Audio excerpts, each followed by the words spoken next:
अस्सलामुअलैकुम। इसराइल के बमबारी से अब तक फ़लस्तीनी 50,000 से ज़ाहिद अफराद शहीद हो चुके हैं।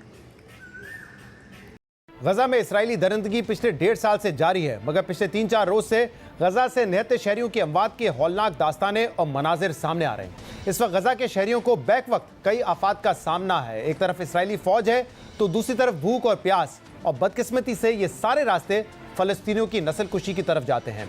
7 अक्टूबर 2023 से अब तक इसराइली हमलों में 50,700 से ज्यादा फलस्तीनी शहीद हो चुके हैं, जिसमें पिछले 24 घंटों में 46 अफराद की शहादत शामिल है। जबकि 18 मार्च को इसराइल की जानिब से जंगबंदी के मुआहदे की यकतरफा खिलाफ वर्जी के बाद 1300 से ज्यादा शहरियों को शहीद किया जा चुका है। गजा की वजारत सेहत के मुताबिक गजा इस वक्त अपनी आखिरी सांसें ले रहा है।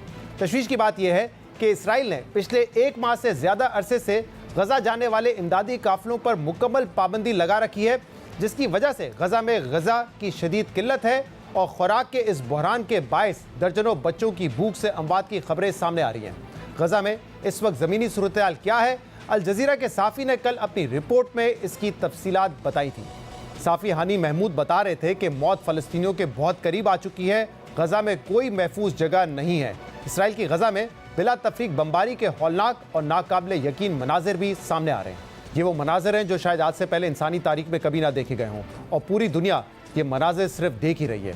इसराइल की अंधाधुंध कार्रवाइयों का ये आलम है कि उसने 23 मार्च को रफा में फ़लस्तीनी हिलाल अहमर के 15 निहत्ते कारकुनों को कत्ल किया, और फिर इस जुर्म को दुनिया से छुपाने के लिए तमाम वर्कर्स को उसी वक्त उसी मकाम पर दफना दिया गया। मगर जब इस कार्रवाई पर शोर मचाया गया तो उन्होंने बगैर किसी सबूत ये दावा किया कि मारे गए अफराद में हमास के जंगजू शामिल थे, और ये दावा भी किया गया कि क्योंकि काफिले में शामिल गाड़ियों की हेडलाइट्स बंद थी, इसलिए शुबे की बुनियाद पर काफिले को निशाना बनाया गया।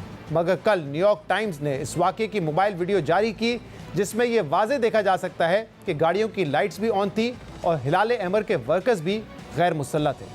दूसरी जानिब गजा में जंगबंदी के खात्मे के बाद इसराइल को दोबारा टेबल पर लाने की कोशिशें की जा रही हैं, ताहम इसराइल ने ऐसी किसी कोशिश में दिलचस्पी का इजहार नहीं किया है, जिसके बाद कतर में कायम अरब उलमा की बड़ी तंजीम international union of Muslim scholars ने अपने फतवे में तमाम अरब और मुसलमान ममालिक पर जोर दिया है कि वो गजा में नस्लकुशी रोकने के लिए फौरी तौर पर फौजी मदाखलत करें और अपने मैंडेट के मुताबिक गजा की माशी और सियासी तौर पर मदद में अपना किरदार अदा करें।